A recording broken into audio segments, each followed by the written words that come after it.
میرا نام مونا ہے۔ میری آج شادی ہو رہی تھی اور میں بہت زیادہ خوش تھی۔ میں خوش کیسے نہ ہوتی؟ میرے دل میں ہزاروں خواب اور ارمان تھے شادی کے بارے میں۔ میں نے بہت سارے خوابوں کو آنکھوں میں سجا رکھا تھا اور اب ان تمام خوابوں کے پورا ہونے کا لمحہ آ چکا تھا۔ میں گھونگھٹ سے سر کو چھپائے بستر پر بیٹھ کر اپنے شوہر امن کا انتظار کر رہی تھی۔ میری شادی بہت ہی امیر گھر میں ہوئی تھی۔ یہ گھر کم اور شیش محل زیادہ لگ رہا تھا۔ میں اپنی قسمت پر بہت حیران تھی۔ مجھے اپنی خوشی سنبھالے نہیں سنبھل رہی تھی۔ آنے والے وقت سے انجان میں بس اپنی خوشیوں کے امر ہو جانے کی دعا کر رہی تھی۔ میں نے کبھی نہیں سوچا تھا کہ میری امیدوں سے بڑھ کر اللہ مجھے اتنا سب کچھ دے دے گا۔ میری اتنی حیثیت نہیں تھی جتنا مجھے دیا گیا تھا۔ خوشی کے مارے میرے پاؤں زمین پر نہیں ٹک رہے تھے۔ میں خود کو ہواؤں میں اڑتا ہوا محسوس کر رہی تھی، مگر میں نہیں جانتی تھی کہ میری یہ خوشی کچھ ہی وقت کی ہے۔ بہت جلد مجھے دوبارہ سے زمانے کی ٹھوکر کھانے کے لیے قسمت ایک بار پھر میرے پلے پڑنے والی تھی۔ امن میرے پاس آیا اور اس نے مجھے منہ دکھائی میں ایک ہیرے کا لاکٹ دیا۔ میں بہت خوش تھی۔ میرے نزدیک ہیروں اور پتھروں کی کوئی اہمیت نہیں تھی، مگر میرے نزدیک جذبات بہت زیادہ اہمیت رکھتے تھے، اور میں بہت خوش تھی کہ امن مجھے بے شمار محبت کرتا ہے۔ میں جتنا بھی اللہ کا شکر ادا کرتی اتنا کم تھا، جس نے مجھے اتنی خوشیاں دی تھی۔ شاید میری عمر بھر کے دکھ اور ڈر کی ٹھوکر کھانے کا پھل مجھے مل گیا تھا۔ امن رات بھر میرا ہاتھ تھامے مجھ سے باتیں کرتا رہا اور اپنے دل کی باتیں میرے سامنے بیان کرتا رہا کہ کیسے وہ مجھے پہلی بار دیکھنے کے بعد میرا دیوانہ ہو گیا تھا۔ میں اتنی زیادہ حسین تو نہیں تھی۔ نہ جانے امن کو مجھ میں ایسا کیا نظر آیا کہ وہ میرے لیے اپنے پورے خاندان سے لڑ چکا تھا اور سب سے جیت کر مجھے اپنی زندگی کے سفر میں شامل کر چکا تھا، جہاں میں اس کی ہم سفر بن کر اس کے کاندھے سے کاندھا ملا کر چلنے والی تھی۔ اور میں نے یہی بات امن سے پوچھی تو امن نے محبت سے میرے ہاتھ تھام لیا اور کچھ دیر تک مجھے نکھارتا رہا اور میرے ہاتھ پکڑ کر مجھے آئینے کے سامنے لا کھڑا کیا۔ کہنے لگا، تم اپنی آنکھوں کی گہرائی پر غور نہیں کیا ہے؟ مجھے ان آنکھوں ہی نے تو دیوانہ کیا ہے، اور اوپر سے تمہارے چہرے کی یہ معصومیت میرے دل کا انتخاب لوٹ لے گئی، اور میں پہلی ہی نظر میں اپنا دل تمہیں دے بیٹھا تھا۔ میں نے دیکھا، واقعی میری آنکھیں بہت خوبصورت تھیں۔ میرے پورے خاندان میں بھی لڑکیاں میری آنکھوں کی خوبصورتی کی چرچا کرتی تھیں، مگر میں نے کبھی دھیان نہیں دیا تھا۔ آج امن کے کہنے پر میں نے دھیان دیا۔ سچ میں میری آنکھیں بہت خوبصورت ہیں، اور امن کے پیار کی مسکراہٹ میرے چہرے پر پھیلی ہوئی تھی، جو میری رنگت کو خوبصورت بنا رہی تھی۔ امن کے ساتھ رہتے مجھے پتہ ہی نہیں چلا کہ 5 دن کیسے بیت گئے۔ میں تو بس اپنے شوہر کے پیار اور اس کی محبت میں ڈوبی ہوئی تھی، اس کی محبت کو محسوس کرتی رہی۔ یہ 5 دن میری زندگی کے بہت ہی حسین اور خوبصورت دن تھے۔ ابھی میں زندگی کو اچھے سے محسوس بھی نہیں کر پائی تھی کہ جدائی کا لمحہ قریب آ پہنچا تھا۔ امن کے باہر جانے کا وقت ہو چکا تھا۔ امن کے بزنس ہر جگہ پھیلے ہوئے تھے، ملک میں بھی اور ملک سے باہر بھی، تو امن کو ضروری کام سے دوسرے ملک جانا پڑ رہا تھا۔ اس کے باہر جانے کی خبر سن کر میری ساری خوشیاں ہوا میں اڑ گئی تھیں۔ میرا دل عجیب طرح سے مصیبت میں ڈوب گیا۔ مجھے ایسے لگ رہا تھا جیسے میں کوئی خوبصورت خواب دیکھ رہی تھی جسے اب میری آنکھ کھلنے والی ہے اور میں دوبارہ بے سہارا ہونے والی ہوں۔ امن خود بھی مجھ سے دور جاتے ہوئے بہت اداس تھا۔ جانے سے پہلے وہ بہت دیر تک میرے کمرے میں میرے پاس بیٹھا رہا اور مجھے سمجھا رہا تھا کہ میں جلد ہی لوٹ آؤں گا، تم اداس مت ہونا۔ میں تڑپ کر اس کے سینے سے لپٹ گئی تھی۔ مجھ میں ہمت ہی نہیں تھی کہ میں امن کی جدائی سہ سکتی۔ امن نے بھی مجھے بازو میں بھر لیا تھا۔ اس نے میرے آنسو صاف کرتے ہوئے مجھے دلاسا دیا کہ میں فون پر تم سے بات کرتا رہوں گا اور جلد ہی لوٹ کر آنے کی کوشش کروں گا۔ میں نے دیکھا کہ امن کی آنکھوں میں بھی آنسو آ گئے تھے، اور میں یہ کیسے برداشت کر سکتی تھی کہ میری وجہ سے امن کی آنکھوں میں آنسو آئیں۔ میں جلدی سے اپنے آنسو صاف کر چکی تھی اور چہرے پر مسکراہٹ سجاتے ہوئے کہا کہ آپ جائیں، میں آپ کا انتظار کروں گی، جلدی آنے کے وعدے کے ساتھ۔ وہ رخصت ہو گیا تھا۔ میری آنکھوں سے تو آنسو ہی نہیں تھم رہے تھے۔ میں برداشت کی آخری حد پر تھی اور اسے الوداع کر رہی تھی۔ مجھے سمجھ نہیں آ رہا تھا کہ یہ میری زندگی کی نئی شروعات تھی یا میں نے کوئی خواب دیکھا تھا۔ امن کے پیار نے مجھے پاگل کر دیا تھا۔ میرا دل بہت بے قرار ہو رہا تھا۔ مجھے اپنے شوہر کی یاد بہت زیادہ ستا رہی تھی اور مجھے بہت زیادہ گھبراہٹ بھی محسوس ہو رہی تھی۔ ایسا لگ رہا تھا جیسے میرے ساتھ کچھ برا ہونے والا ہے، مگر اس سب برے خیالات کو اپنے دماغ سے جھٹک کر امن کی یادوں میں سارا دن اپنے کمرے میں بیٹھی رہی۔ باقی تمام گھر والے امن کو ایئرپورٹ چھوڑنے گئے تھے، مگر مجھ میں اتنی ہمت نہیں ہوئی تھی کہ میں اسے چھوڑنے چلی جاتی، اور امن بھی نہیں چاہتا تھا کہ میں اسے جاتے ہوئے دیکھوں، میں ٹوٹ کر بکھر جاؤں، وہاں مجھے کوئی سنبھالنے والا نہ ہو۔ جانے سے پہلے اس نے اپنی ماں اور اپنے گھر والوں سے وعدہ کیا تھا کہ وہ میرا پورا خیال رکھیں گے، میرا دل بہلانے کی کوشش کریں گے، مجھے کسی چیز کی کمی محسوس مت ہونے دیں گے، کیونکہ مونا میری جان ہے اور میں مونا کے بغیر نہیں رہ سکتا۔ اس بات کا ہمیشہ خیال رکھنا جس پر انہوں نے مسکراتے ہوئے وعدہ کیا تھا۔ مگر اس کی ماں نے جب میری طرف دیکھا تو اس کی کانٹے دار نظر سے میں سہم گئی تھی۔ میں نہیں جانتی تھی کہ آنے والے حالات کیسے ہوں گے، مگر میں خود کو سنبھال لینا چاہتی تھی۔ مجھے اپنی ساس کی کانٹے دار نظر اچھی طرح یاد تھی۔ میں نے سوچ لیا تھا کہ میں صبر کا دامن تھامے رکھوں گی، وہ میرے ساتھ جیسا بھی سلوک کریں میں برداشت کر لوں گی، کیونکہ جلد ہی اب میرا شوہر واپس آنے والا تھا۔ جہاں میں نے ساری زندگی صبر کیا تھا، وہاں کچھ دن اور صبر کرنے کے لیے بھی میں تیار تھی۔ میں امن سے بہت زیادہ محبت کرنے لگی تھی۔ اسے چھوڑ دینے یا اس سے جدا ہونے کا تو میں سوچ بھی نہیں سکتی تھی۔ ایسی سوچ ہی مجھے تکلیف دیتی تھی، مگر میں نہیں جانتی تھی کہ میرے امن کی جدائی میری قسمت میں اس طرح لکھ دی جائے گی کہ میں ٹوٹ کر بکھر جاؤں گی۔ میری ساس اور باقی سب لوگ ایئرپورٹ سے واپس گھر آئے تو ان کا برتاؤ مجھے میرے خلاف لگا تھا۔ انہوں نے 1 منٹ بھی نہیں لگایا اور مجھے گھر سے نکالنے کی پوری تیاری کر لی، مگر میں خود پر آنے والی قیامت سے بالکل انجان تھی۔ میں تو بس اس گھر میں صبر کر کے گزارا کرنے کا سوچ رہی تھی، جبکہ یہاں یہ لوگ مجھے گھر میں برداشت کرنے کے لیے بھی تیار نہیں تھے۔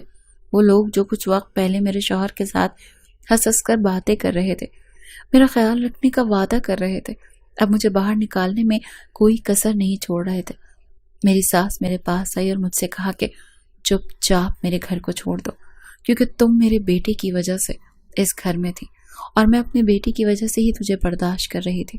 اب میرا بیٹا چلا گیا ہے تو میری سب مجبوریاں بھی ختم ہو گئی ہیں، اسی لیے چپ چاپ اپنا بوریا بسترا باندھ کر یہاں سے چلی جاؤ۔ میری ساس کی بات سن کر میرے سر پر تو آسمان ٹوٹ پڑا، مگر نہ جانے مجھ میں اتنی ہمت کہاں سے آ گئی کہ میں نے گھر سے باہر جانے سے صاف انکار کر دیا۔ میں نے کہا میں یہ گھر چھوڑ کر نہیں جاؤں گی، یہ میرے شوہر کا گھر ہے، وہ مجھ سے بہت پیار کرتا ہے، جب وہ مجھے یہاں نہیں دیکھے گا تو وہ میرے لیے بہت اداس ہو جائے گا، وہ میرے لیے روئے گا، تڑپے گا، اور میں اپنے شوہر کو بالکل بھی دکھی نہیں کرنا چاہتی۔ آپ جس طرح کہیں گی میں آپ کے گھر میں رہ لوں گی، مگر مجھے یہاں سے مت نکالیے۔ جس پر ان سب کے تیور بگڑ گئے اور انہوں نے مجھ پر ظلم کے پہاڑ توڑ دیے۔ میں سوچنے لگی کہ جلد انہیں مجھ پر ترس آ جائے گا، شاید ان کے ضمیر انہیں شرمندہ کریں، شاید انہیں اپنے فیصلے پر پچھتاوا ہو، مگر ایسے کئی دن گزر گئے۔ اس گھر کے بند دروازے ہر آنے جانے والے کے لیے کھلے تھے، صرف میرے لیے بند تھے۔ مجھے کھانے پینے کا بھی نہیں پوچھا گیا، میں بھوک پیاس سے تڑپ رہی تھی اور وہ لوگ مجھے دیکھ کر بھی انجان بن کر گزر جاتے تھے۔ میں کوئی راہ چلتی نہیں تھی، میرا اس گھر سے اور گھر والوں سے بہت گہرا تعلق تھا۔ میں اس گھر کی بہو تھی، ان کے بیٹے کی امانت تھی، عزت تھی، مگر وہ اس بات کو ماننے سے انکار کر رہے تھے، اور پھر میں نے نہ چاہتے ہوئے بھی ان کی دہلیز چھوڑ دی اور انجان راہوں پر چلنے لگی۔ امیر لوگوں کے صرف گھر بڑے ہوتے ہیں جبکہ ان کے دل بہت چھوٹے ہوتے ہیں۔ وہ مجھے نوکرانی کا مقام دے کر بھی اپنے گھر میں رکھ لیتے تو میں ساری زندگی ان کے سامنے اف تک نہیں کرتی، مگر انہوں نے تو مجھے اس قابل میں نہیں سمجھا تھا۔ مجھے کھلونے کی طرح استعمال کیا گیا اور اپنے بیٹے کے جانے کے بعد مجھے پھینک دیا تھا۔ میرا تو اس دنیا میں کوئی بھی نہیں تھا جہاں میں جاتی۔ اب تو ایسا لگنے لگا تھا کہ زمین بھی مجھ پر تنگ ہو گئی ہے۔ میں بچپن سے ہی زمانے کی ٹھوکریں کھا کر ان کی زد میں تھی۔ 5 سال کی تھی جب میرے ماں باپ کا انتقال ہوا۔ ان پر ہمارے گھر کی چھت کمزور ہونے کی وجہ سے گر گئی اور وہ موقع پر ہی دم توڑ گئے، جبکہ میں اپنے نانا نانی کے یہاں رہنے کی وجہ سے بچ گئی تھی۔ اب کبھی کبھی میں سوچتی تھی کہ کاش اس وقت میں بھی اپنے ماں باپ کے ساتھ ہوتی اور انہی کے ساتھ مر جاتی۔ نہ جانے خدا نے میری زندگی کیوں بچائی تھی۔ 7 سال تک میں اپنے نانا نانی کے ساتھ رہی۔ جب ایک کے بعد ایک میرے نانا نانی کا بھی انتقال ہو گیا، تب اس وقت میں 12 سال کی تھی۔ میرے رشتہ داروں نے مجھے میرے چچا چچی کے پاس چھوڑ دیا۔ میرے دادا وہ بھی زندہ تھے، وہ مجھ سے بہت محبت کرتے تھے، جبکہ چچا چچی مجھے کچھ خاص پسند نہیں کرتے تھے، لیکن دادا جی کی وجہ سے چچا چچی خاموش رہتے تھے۔ چچا کی اپنی 2 بیٹیاں تھیں، بیٹا سب سے چھوٹا تھا، اس کو گھر میں سب سے زیادہ اہمیت دی جاتی تھی۔ بیٹیوں کی اہمیت بہت کم تھی، مگر میری حیثیت تو سب سے زیادہ ہی کم تھی، کیونکہ میرے ماں باپ نہیں تھے، بس دادا جی کی وجہ سے میرا خیال رکھا جاتا تھا۔ میں خوش تھی کہ چلو دنیا میں کوئی سہارا تو ملا مجھے۔ میں پرائیویٹ اسکول میں پڑھتی رہی، چچا کی بیٹیوں کو پڑھائی لکھائی سے کچھ خاص لگاؤ نہیں تھا، جبکہ میں پڑھائی میں بہت ہوشیار تھی اور اپنے دادا جی کی مدد کی وجہ سے میں پڑھ رہی تھی۔ ابھی میری 10ویں کلاس کے پیپر ہوئے تھے جب میرے دادا جی بھی اس دنیا سے چل بسے۔ میرے لیے سب سے بڑا صدمہ ثابت ہوا تھا، کیونکہ ان کی وجہ سے میں زمانے کے سرد گرم سے بچی ہوئی تھی۔ وہ مجھے چچا چچی کی ڈانٹ سے بچا لیا کرتے تھے اور میرے کزن سے لڑائی جھگڑا اور مار پیٹ سے بھی بچا لیا کرتے تھے، لیکن اب میرا دنیا میں کوئی سہارا نہیں رہا تھا۔ میں بالکل اکیلی پڑ گئی تھی اور یہی بات مجھے ڈراتی تھی۔ دادا جی کے جانے کے بعد چچی نے اپنے رنگ دکھانے شروع کر دیے، مجھ پر گلی کے کسی لڑکے کے ساتھ چکر چلانے کا الزام لگایا اور مجھے گھر سے نکلوا دیا تھا۔ میں بالکل بے سہارا ہو گئی تھی۔ اب میرے دنیا میں کوئی نہیں تھا۔ ایک جوان اور اکیلی لڑکی سڑکوں پر ٹھوکریں کھاتی پھر رہی تھی تو لوگوں کو بھی شکار کرنے کا موقع مل جاتا ہے۔ میں اس بات سے ہی تو ڈر رہی تھی۔ ایک دن میں سڑک پر گھوم رہی تھی جب ایک گاڑی میرے پاس آ کر رکی۔ رات کا اندھیرا چھایا ہوا تھا، مجھے بہت زیادہ ڈر لگ رہا تھا۔ اس گاڑی میں سے ایک بوڑھی عورت نکلی اور اس نے مجھ سے کہا کہ رات کے اندھیرے میں یہاں کیا کر رہی ہو؟ میری آنکھوں میں آنسو آ گئے اور میں روتے ہوئے اسے اپنی ساری باتیں بتا دی، جس پر وہ عورت مجھے اپنے ساتھ یتیم خانے لے گئی۔ وہ یتیم خانے کی ہیڈ تھی۔ میں خوش تھی کہ مجھے رہنے کے لیے چھت مل گئی تھی، مگر یتیم خانے کا ماحول بھی کچھ اتنا اچھا نہیں تھا۔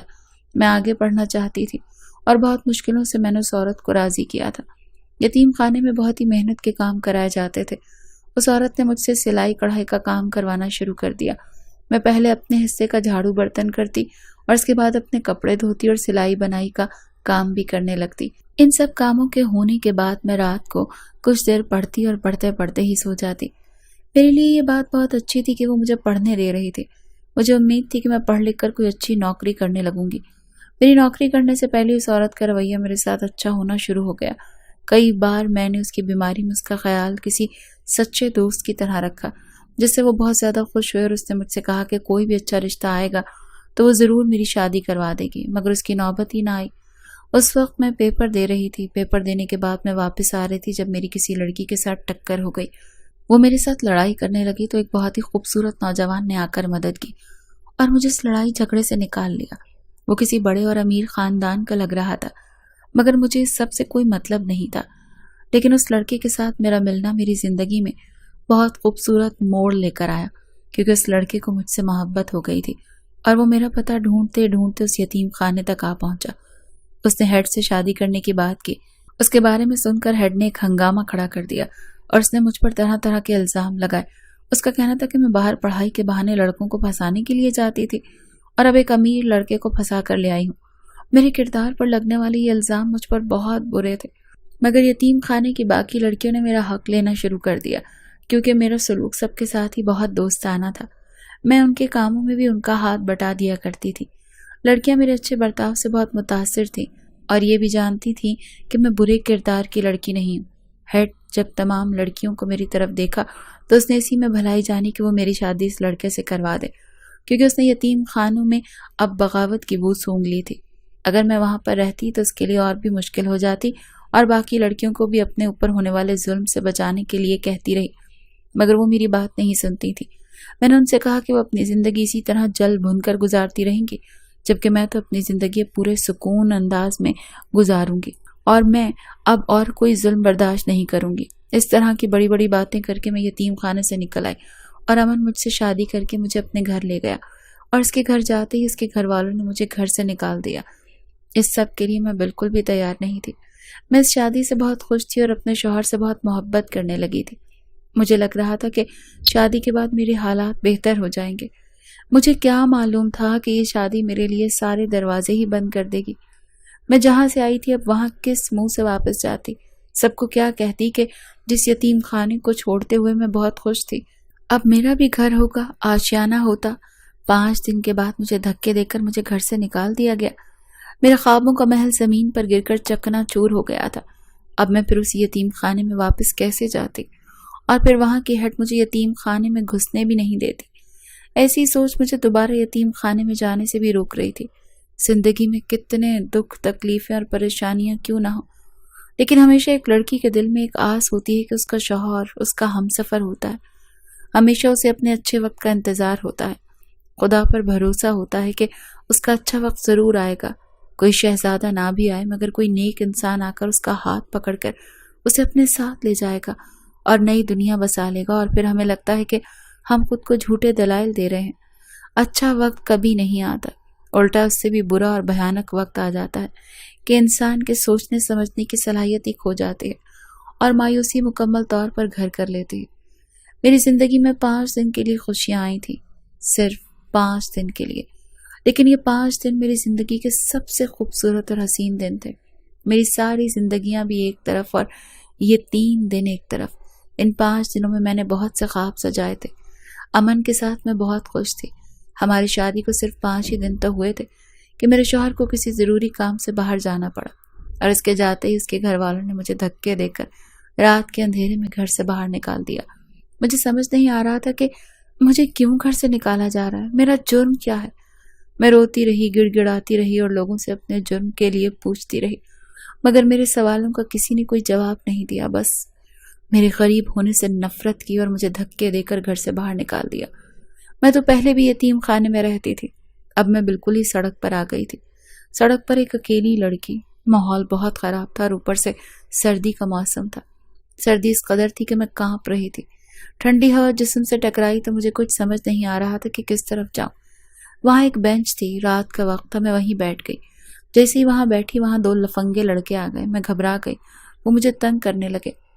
اتنی ہی دیر میں ایک میاں بیوی کا جوڑا وہاں سے گزرا تو انہوں نے مجھے بچا لیا اور مجھے اپنے گھر لے گئے۔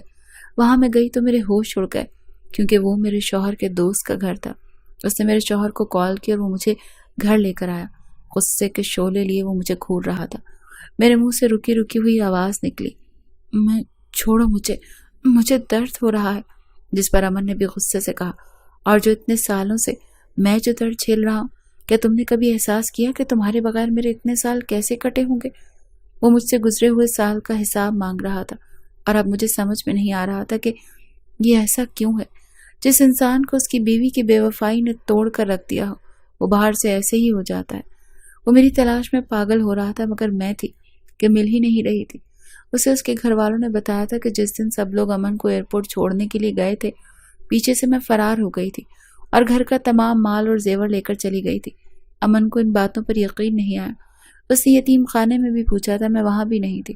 وہ مجھے تلاش کرتے کرتے مایوس ہو گیا اور اب اس نے بھی گھر والوں کی بات پر یقین کر لیا۔